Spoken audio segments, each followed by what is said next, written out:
What's up, everybody? Huxbucks here. Today's video, we're going to be checking out everything you need to know about the upcoming release of 2024 Topps Chrome Football. Chrome Football is making its return this year after a 9-year hiatus. Now, unless you've been living under a rock, you know that Chrome Basketball returned for a 2023 version late last year. And around the same time, they also released a football product in composite. And you might remember just how hyped up both of those products were. Breakers and social media influencers, specifically I'm thinking about Blez, wanted you to think that Chrome Basketball was the greatest set ever released. And it was a little absurd, to be honest. Breakers, shops, and resellers certainly took advantage of the hype. Box prices, particularly on Chrome Basketball, were through the roof. Absolutely absurd, especially on some breaks. And I think after the initial hype died down, hobby consumers were left with a little bit of apathy towards it. And I think there's less excitement going into the release of Chrome Football. We're going to find out, is that justified? Is there anything to get excited about? I think there is. So what we're going to be doing in this video is basically setting your expectations for 2024 Topps Chrome Football. It's going to, one, give us a look into 2026 Chrome Football, what Topps plans on doing with the set once they acquire the license, and we're going to cover everything you need to know about Chrome Football. From the checklist, we have a full value sheet and print runs, and hopefully by the end of this video, you can make an informed decision on whether or not you want to buy this product. Before we get into all that, I want you guys to know I have a giveaway going on for the month of February. To enter, just be a subscriber, and on any February video, like that video, leave a comment. Every video gets you one entry into the giveaway. Details are in the description below. All right, so let's cover the checklist. What do you need to know? The biggest thing you need to know is Chrome Football is an unlicensed product. That means there's no team logos, no team names, none of that. You're either going to love it or you're going to hate it. And if you hate it, I understand, but you don't need to act like anyone who likes this product is demented in the head. You are not the arbiter of other people's tastes. People are going to like what they like, and let them like what they like. And that's okay. Composite football actually looked good. Chrome Basketball, however, did not. And from what I've seen of Chrome Football, they don't look that bad. So I think this is going to fall more in the vein of composite than Chrome Basketball. Now, the last time Topps Chrome Football was released was in 2015. It's making its return. Back then, it was a 200-card checklist. This year, it's expanded to 300. That 300-card checklist is divided amongst 200 NFL vets and 100 rookies. It is worth noting for those 200 base vets, they're all retired players. No current NFL players. Except for four guys. And that's CJ Stroud, Bryce Young, Will Levis, and Anthony Richardson. And that's because Topps has signing rights to those four guys. You'll know they were in composite last year. In fact, they were the only 4 rookies in composite last year. So that expansion to 100 rookies this year is, in my opinion, a big one. Otherwise, the retired players are a mixed bag. What you're buying Topps Chrome for are the rookies. And it's much improved on composite. And that's for 2 reasons. One, you have the expanded rookie checklist from 4 rookies in composite to 100 in Topps Chrome. There are 2 omissions. There is no Michael Penix or JJ McCarthy for base rookie cards, and that's because they are Panini exclusive athletes. All the other top rookies have base cards. But 2, and most importantly, is rookie autographs. We have all the major players here in Chrome that you're not going to find in Panini products.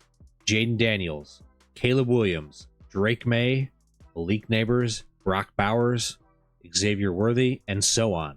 And the same stands true with the autographs as it relates to Penix and McCarthy. They're not in there. There's also no Marvin Harrison autographs, and that's because he had an NFLPA contract issues that still hasn't been resolved, apparently. And there are plenty of rookie autographs to find. Most of your autographs are going to come in your base and rookie autographs with checklists of 96 cards each. The rookies are featured in the aforementioned rookie autographs, rookie patch autographs, all etch rookie rush autographs, and future star autos. Topps knows where the bread is buttered, so it's good that they focused on rookie autographs in Chrome here. Other autograph sets to chase include Legends, All-Pro, and Dual Autographs. These are going to be retired players. There are some rookies on the dual autograph checklist. It's a mixed bag there. The vet checklist is okay, I'll say that. There are some good names on there, and then there's some older names, so unless you're an NFL history aficionado, you're just not going to know who those guys are. You should know, and try to keep your panties on, there are Tom Brady autos in Chrome Football. Chrome is also heavy on the insert sets. There's 8 common insert sets, such as Finesse, 1974 Topps, Legends of the Gridiron, Sunday Swag, Future Stars, Chrome All Etch, some new inserts, some that are familiar to Topps baseball sets. The short prints are also familiar. Many of them were in composite football, like Dazzling Debuts, Let's Go, Urban Legends, Helix, and Radiating Rookies.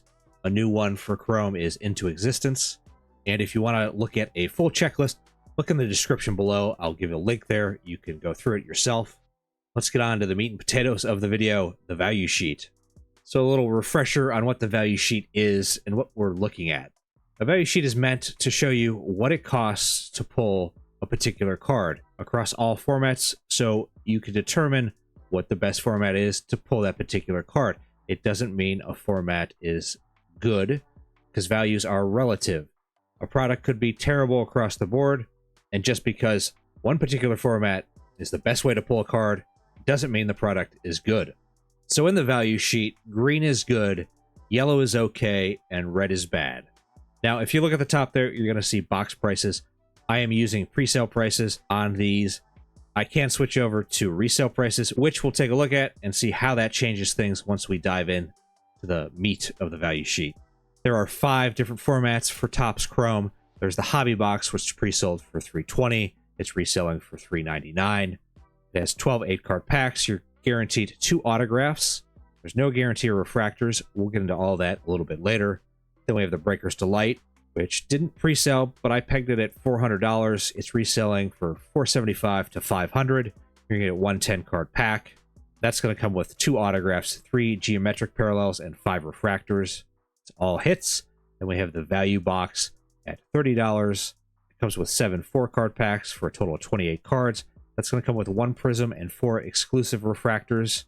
Then the mega box at $60. That's 7 6-card packs. So a few more cards in the value box. Out of a mega, you're going to get 1 prism and 10 exclusive refractors. And the hanger boxes, haven't seen any information on them at all. So I'm judging this based off the composite hangers. They're going to be $15. You're going to get 1 20-card pack. And while the contents are unknown, I think I figured it out. I believe out of the hangers, you're going to get 2 base refractors and 2 insert refractors. I do have listed here a cost per card basis. As you'd expect, Breaker's Delight is the worst per card. Hobby is second worst. You'd expect that. What you're paying out of those is for the big hits. Out of retail, your best cost per are the hangers, followed by the value box and the mega box. So if you're a set collector and you want to put together a set, the hangers are your best way to go, followed by the value boxes. But what we're most interested in are the parallels. One thing we want to look at are differences across formats. There's a couple things that stand out. One is to pull a parallel of a base vet versus a base rookie is vastly different. It's really not that surprising. Rookies are harder to hit in any product, and this is no different. Every format does have exclusive parallels. The hobby have the wave numbered exclusive parallels, which gives it a real advantage over other formats. The breakers have the numbered geometric parallels. It's your best way to hit a low numbered card. The value boxes have sepias and pinks. Those are non-numbered. The mega boxes have X-fractors. They don't appear to be as common and saturated as Chrome Baseball's X-fractors. And the hangers have laser insert non-numbered parallels. They have no exclusive base parallels though. Looking at non-numbered parallels, again, everything is specific, exclusive, except the refractors. The value boxes are the way to go. And there's some parity here. There's a lot of green here in the value box. It's the best way to pull a refractor, a negative, a sepia, and a pink. The hangers are your best way to pull a prism. They do have the lasers, which we'll see, and of course the X-fractors exclusive to the mega boxes. And of course it's going to be the best way to pull that at $17, so not that expensive. Now I will say I need to see pack pulls because as we know in Chrome Baseball, the X Fractors came out at a much higher rate than the pack odds stated. The question we need answered is, are X Fractors the lemmings of non-numbered parallels in Chrome Football? But non-numbered parallels aren't really what you're interested in. What we're interested in are numbered parallels. First, we're going to take a look at the base vet odd sheets here. We'll look at the rookies in a second. What you're going to notice is there's a lot of red in hobby, and there's a lot of green in the value boxes. To pull a traditional numbered parallel, the value boxes are the best option, but mega boxes and hanger boxes aren't that far off. And one interesting thing that Topps did this year was for retail, they kind of equalized the pull rates to normalize the values. They're not all like that, but there are some that are similar. Nothing is that far off. Let's take a look at a gold, for instance, here. Out of a value box, it's $4,803. Out of a mega box, it's $4,808. And out of a hanger box, it's $4,797. All very similar. None of these parallels deviate that much in retail. Now, hobby is a lot of red there. To pull a traditional parallel is terrible. However, it does have a secret weapon, and that's the exclusive wave parallels. And it's actually a very cost-effective way to pull a numbered parallel. So let's take a look at the golds again. So a traditional gold out of a hobby box is $12,826. And again, as we mentioned, in retail, it's about $4,800. But to pull a gold wave, also numbered to 50, it only costs $1,700 out of a hobby box to pull one. So actually, hobby is really good and the most cost-effective way just to pull a numbered card from 75 on down. And if you're wondering about superfractors here, your breakers in hobby are your best option. The breakers actually do have superfractors in them. It's the only non-geometric parallel, numbered parallel that's in Breakers Delight. If you're looking for retail, your best option to pull a superfractor is the mega box by quite a bit. Now, if we take a look at the geometric parallels here, you can see it's quite cost effective to pull a low numbered card, and that's what you're buying it for. So to pull a gold, for instance, a gold geometric, it's $1,200 out of a Breakers Delight box, versus in a hobby, the gold wave is $1,733, and a traditional gold out of a retail is $4,800. So it's quite cost effective in that regard, but it's a boom or bust product. Now, as far as the rookie parallels, as I mentioned before, they are more expensive to pull. If you'll remember, a base vet refractor is $17. A rookie refractor is $30. You'd expect that. It's just more expensive to pull across the board. But you'll notice nothing has really changed here. The hobby box is still all red. The value boxes are still all green. The hobby exclusive wave parallels are still your most cost-effective way to pull a numbered card. And breakers is still not a bad option. Just keep in mind that rookie parallels are going to drive the product. It's where any value for numbered cards are going to come from out of Chrome Football. Having looked at both of those, it would appear that value boxes are your best option. But really what's important and what we want to look at is the cost per parallel down here. And this is basically what it's going to cost you to pull any non-numbered parallel or any numbered parallel, and just total parallels altogether. You see I've broken it down here. So for a non-numbered parallel, the value box is $4.41. It's your best option. You'd expect retail traditionally with Topps products to be the best option to pull a non-numbered parallel. So there's nothing surprising there. And I can tell you exactly how many you're going to pull per box. So like in a hobby box, you're going to pull 10.29 non-numbered parallels out of a hobby box. In a value box, you're going to be pulling up 6.8, just round it to 7, etc., etc. But numbered parallels here, let's take a look at that. In a hobby box, you're going to get about 3 numbered parallels per box. That's $107. In a breakers, you can round that up. So it's a little bit more cost effective than $152. You got to understand, Topps odd sheets, they can't do decimal points. So this is all just kind of a ballpark-ish figure, but it's pretty accurate. For a value box, you're going to get a numbered card about 1 in every other box. So that's $60 for a numbered parallel. The mega box, you're almost going to get 1 numbered parallel per box. It's very, very close at $66.98. And the hanger boxes, about 1 in 5 hanger boxes, you're going to get a numbered parallel. So for total cost per parallel, the value boxes are $4.11 per. You're going to get 7.3 for $30. Second best is the mega boxes. Hobby and Breakers Delight are your worst options which is fairly standard if you ever look at value sheets of hobby versus retail, but it will become more apparent why you would spend a little extra money for a hobby box. And one of those reasons are the inserts that are in Chrome Football this year. And hobby has a little edge over all the other formats. The hobby box actually has two advantages over the other formats, and one is in the more common inserts like Youthquake, Future Stars, Legends of the Gridiron, 1974 Topps, and that's it has numbered cards. None of the other formats can you pull a numbered parallel of an insert other than hobby. Now, for all those common inserts, the pull rates are exactly the same across the board for all the common sets. To pull a base Youthquake, for instance, it's going to be $60 per. In the value box, $60 in the hanger, $120 out of the mega, and that's going to hold true. Now, to pull a base or a refractor out of hobby, not so much. But what you need to take a look at is these numbers down here. This is the only place you're going to get a numbered parallel from 99 down to a Superfractor 101. And if we scroll down here, you're going to see Finesse. They're all the same Sunday Swag. These are all your more common ones, Chrome Etch, all your common inserts, and the pull rates hold true across all of them. Two things worth mentioning here is that the Breaker Delight boxes don't have any inserts, base or parallels. And second, as we mentioned when we were covering parallels, the hanger boxes have the exclusive laser parallels. Those are non-numbered, and they help bridge the gap between the lack of base non-numbered parallels in the hanger boxes. So that's one thing they have going for them. Now, the other advantage that the hobby boxes have are the short print inserts, the case hit inserts.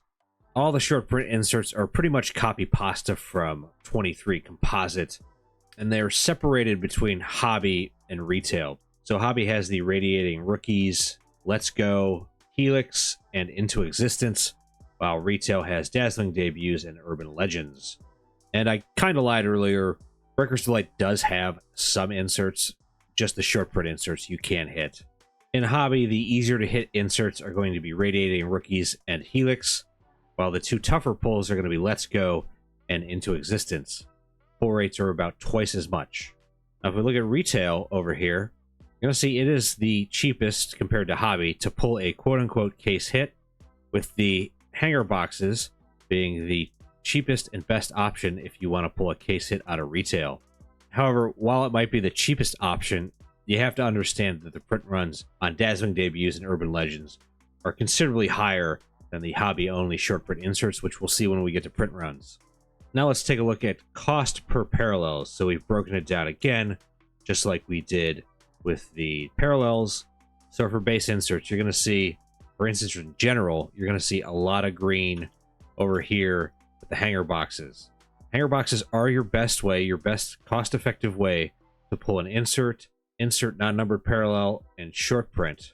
But again, that doesn't tell the entire story because you have to consider print runs. The hobby-only short print inserts are going to be considerably more valuable and harder to pull than the retail short print inserts.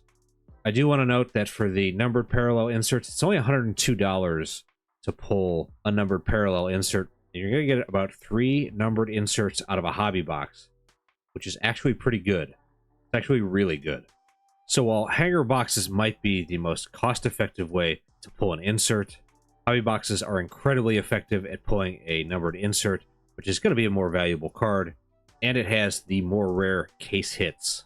So in my opinion, hobby boxes have the edge when it comes to inserts over hanger boxes. Now on to what is arguably the most important thing about Chrome Football, and that's the autographs, specifically the rookie autographs. The bulk of the autographs that you're going to find are going to be the base autographs and the rookie autographs.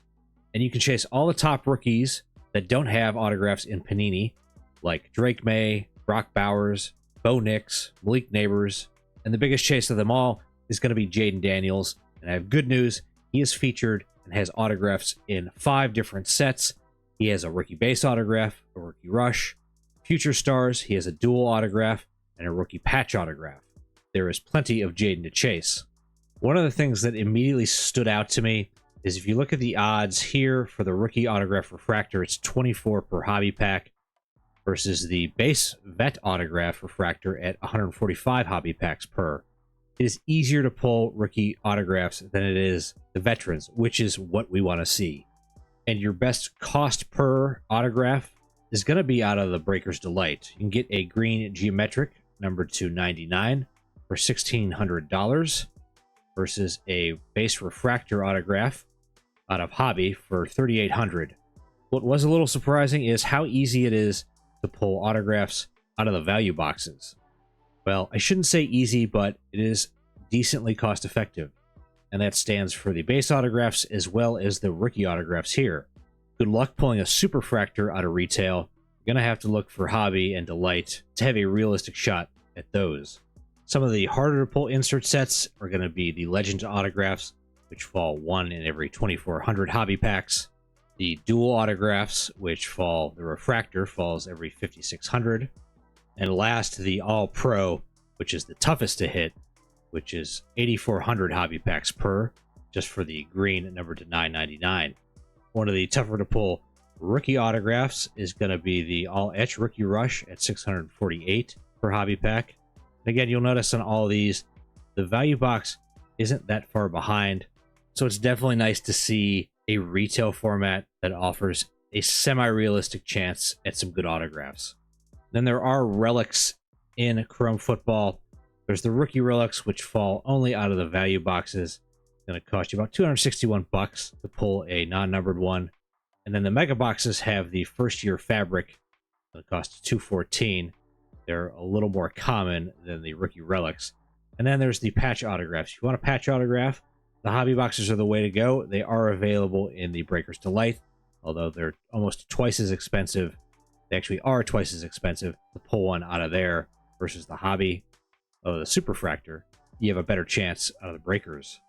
But what will really tell the story here is what's it going to cost per autograph for each format. If you look at vet autographs out of the hobby, it's $540, the Delight $400. But it drastically changes when we go to a rookie autograph. It is much easier and cheaper to pull a rookie autograph, and that's the autograph you want out of Chrome Football. $223 for a hobby box, $400 again for a Delight. But on Delight, you get two autographs. You're going to get one vet and one rookie. And actually, to pull a rookie autograph, it is cheaper out of the value box than it is the Breakers. And the mega boxes are the same as the Breakers. Hangers, you can just forget about altogether. For relics, if that's what you're interested in, I do not know if the relics are going to be game used. It's tops, so I would imagine they might be. But the mega box is going to be easier. The value box, though, you're more likely to hit a numbered relic. So if you care about relics, then this is for you. For your total cost per autograph out of each format, the hobby blows everything else out of the water at $158 per auto. The Delights come in second, followed by the value boxes, the mega boxes, and then the hanger boxes.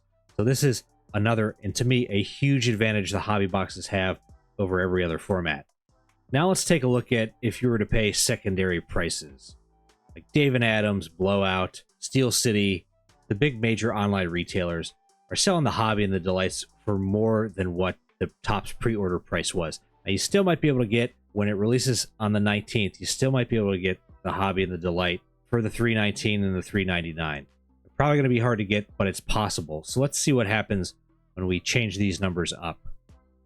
The hobby box is reselling for $399, the Delight for $379. So we see what changes here, and actually not a whole lot. Everything in the hobby and Delight is more expensive now, but the tiers stay the same. Like for instance, to pull a yellow number to 75 out of a value box, it's $3,200. To pull the yellow wave out of a hobby, it's $1,400. So it's still much cheaper to pull that parallel out of hobby. If we scroll down, the rookies stay the same. We look at the inserts, nothing much changes here. You still have the numbered inserts, they're just more expensive. And if we scroll down to the autographs, there is something interesting here. The value boxes really close the gap on the autographs. You shouldn't have any problem getting retail at retail prices. So if you are forced to pay secondary prices on a hobby box, it does lose the advantage in the autograph department. And that is definitely something to consider. Now let's take a look at print runs. How much of this stuff did they make? And it's fairly easy. I won't bore you with how I got there. But as long as you have a numbered specific parallel in a format, you can figure out how many packs are produced based on the pack odds. The only one that didn't have one was the hanger box That's easy enough to figure out by knowing the superfractor distribution. So how many did they produce? If you look here, we have our print runs here. For hobby, they produced a total of 80,750 boxes. For breakers, they printed 39,000. There are over 500,000 value boxes. There's 245,000 mega boxes and 850,000 hanger boxes. Is that a lot of boxes? Kind of, sort of, not really. This is certainly not a flagship Topps baseball product. They made a decent amount, but they didn't seem to overproduce it. Right now, let's look at how many of each card did they print.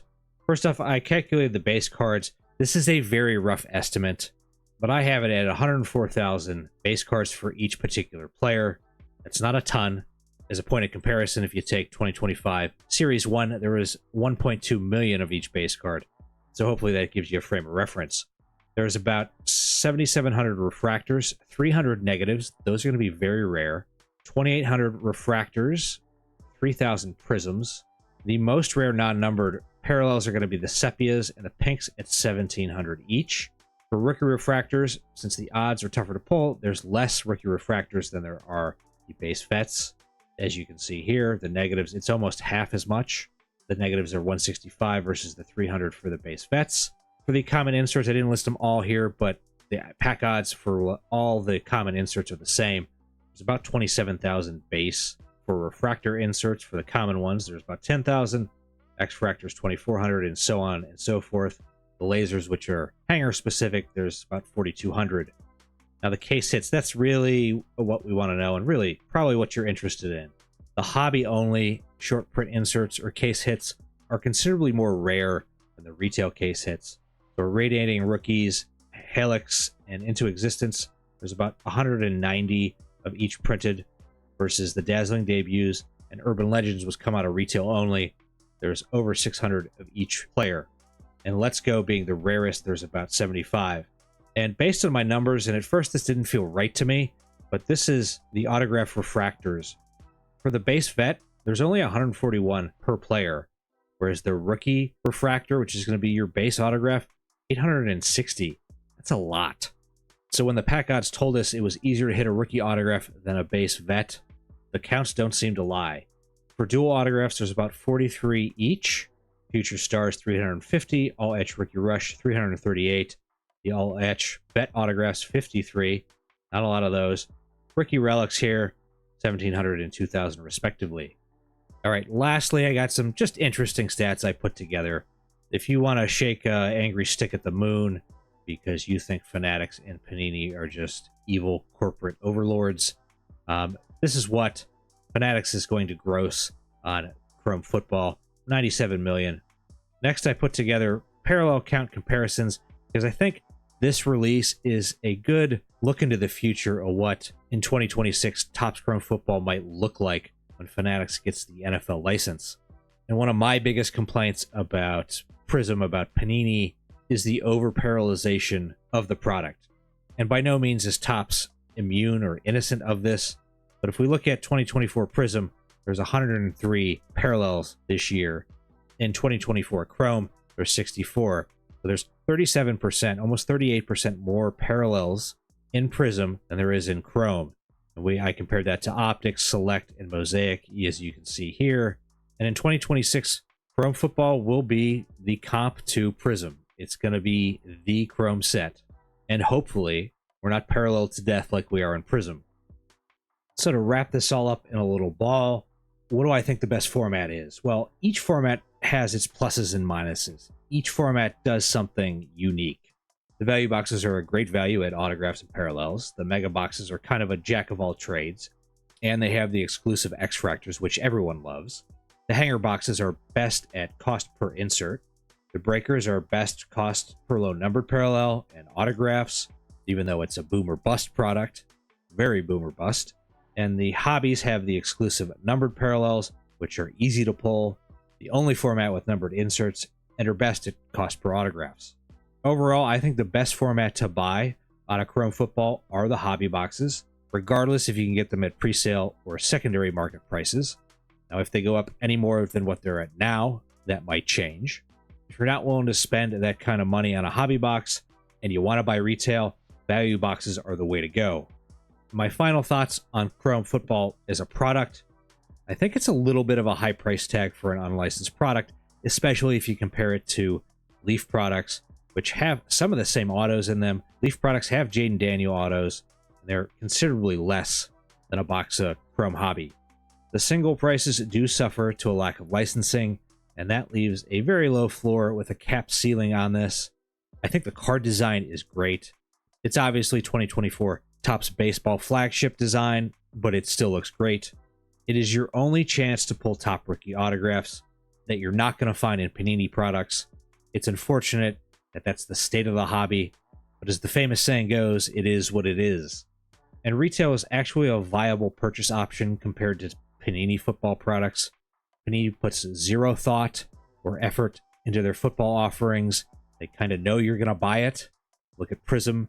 It is a barren wasteland. Where in Topps retail, they actually give you something to chase, something to pull. They make it interesting, make it exciting. And I think based on this offering, the future does indeed look bright for Topps Chrome Football in 2026. Of course, price dependent. I could see a scenario in which Chrome Football in 2026 is running you just as much as Prism. I hope you guys found this useful. You have all the information you need to make an informed decision. You don't have to watch a content creator stumble over their own feet, opening Chrome Football, not knowing what's what, and they're not really helping you out at all. So I hope you guys can go out and make the best purchase decision for yourselves. Let me know what you guys think about Chrome Football. I know some people are going to hate it because it's unlicensed, and that's okay, but some of us actually will enjoy it, will like it. If you guys did like this kind of video, consider subbing to the channel. At the very least, hit that thumbs up button, like the video. I do want to thank you for spending even just a minute of your time with me today. And until next time, peace.